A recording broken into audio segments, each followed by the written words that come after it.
starting my sequences, whether it's here or trying to just push him away, get my knee in, then he drops the hip to the ground. He makes the hip switch, right? You guys have probably all seen this position, okay? There's a pain in the ass, and it's like once people get here, they think, oh, okay, I figured it out. You're never getting out of my side control, okay? This is actually easier for you to get out of, all right? But it frustrates some people because it requires you to completely change the way you escape, okay? So first, this frame was to keep his hip warm, but now his hip is already warm. So there's no point trying to frame this, okay? And in fact, it'd be really bad for me to try to frame that.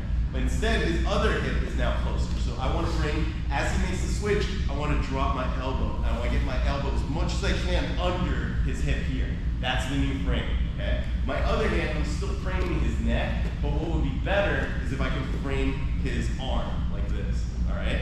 But for now, let's just frame the neck. So I have the neck, let's make the easiest escape first. So one thing I want to try to do is just kind of pull him towards me and lift up, right? So I want to lift up and get my knee right under him here, all right? Right here, you can see I'm already most of the way in. If he starts going this way, I'm just going to switch my hip and lock him in the guard, all right?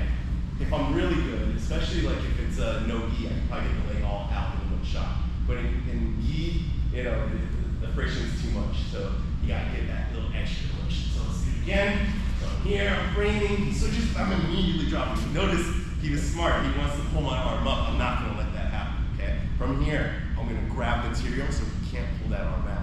My elbow's on the ground, under him. This one's pushing his head. I'm gonna get under him, pull him towards me, lift, and get my knee under him.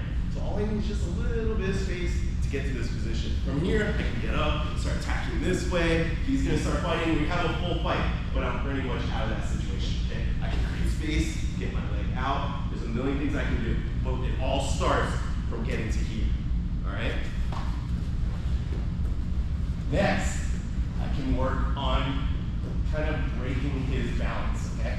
Drop, grab, get to this position. I'm gonna frame on this arm. Guys, almost never do I ask you to bring your thumb to the outside. This is one of the few times I want your hands on both sides, okay? Fingers on one side, thumb on the other. You need a grip. Elsewise, if it's up here, you're just gonna circle around and get out easily or break through, okay? So I need a grip like this. I'm gonna start pushing this away and start moving away and try to frame him as much as I can. If he does nothing, obviously I sit up and take him over, right?